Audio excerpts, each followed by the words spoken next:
Hi guys, this is Wes from ZairiamFilms, and before we get started, I just wanted to remind everyone that we upload all of our videos on Sundays, and there's always going to be something new up every Sunday, so make sure you check back or subscribe so you can see what's going on. Today, this was actually sent in as a request, and I decided I've been asked this a couple times before, but I'm going to do a tutorial on rendering. Now, a lot of you may say, oh, well, I know how to do that, but you may be surprised on all of the little details that you don't really know about. Now, to start, if you have a standard video and you're trying to get it rendered as a full screen video on YouTube now that they have the 16:9 resolution as to the 4:3 they had before, I'm going to show you how to do that. You're going to want to click Alt, Enter, and that brings up your project properties. And you can see right here it says width and height. Yours will say 720 by 480. Just type in 852 by 480. And let's take the full resolution rendering quality to best. That's only if you want to make it the best. You don't have to. I mean, it looks fine, good. That's usually what I do just because it keeps the size down and renders a little bit faster, but you can switch that around and click OK. And then to get it to fill up the whole screen, now all you have is two black bars on the side of your video. It's like, oh, thanks, you did what YouTube did. But what you're actually going to want to do is right click on whatever video that you're using, go to Media, and down to the pixel aspect ratio. And right now it's probably at 1000,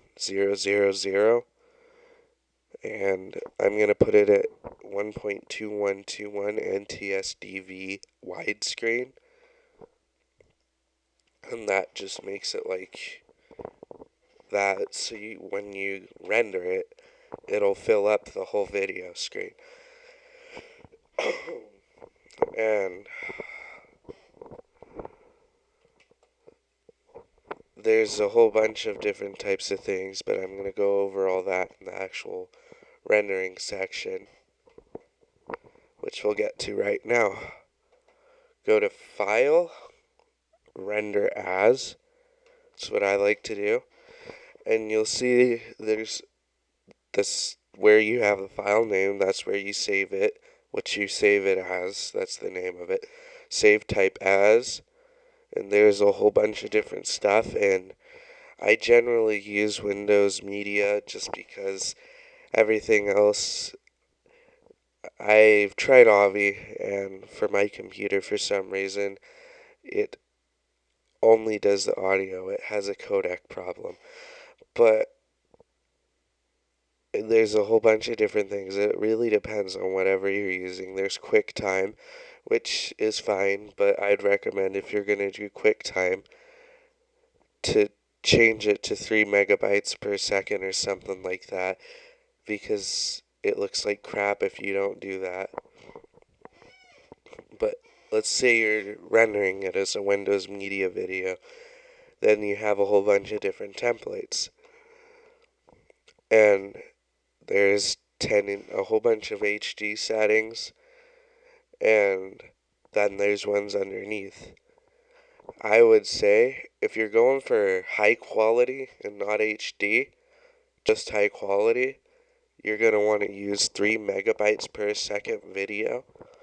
But if you're going for HD, you can click on these templates, 4.8 megabytes a second, and then you see it says 720 and then 1080, and there's just minute differences in between all of them. But if you're just starting from scratch, you can have your video quality as best That's just the project. We already changed that before.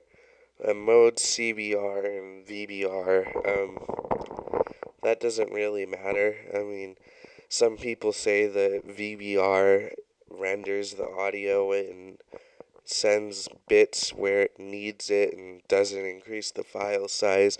Really, it's not that big of a deal. You can't tell that much of a difference.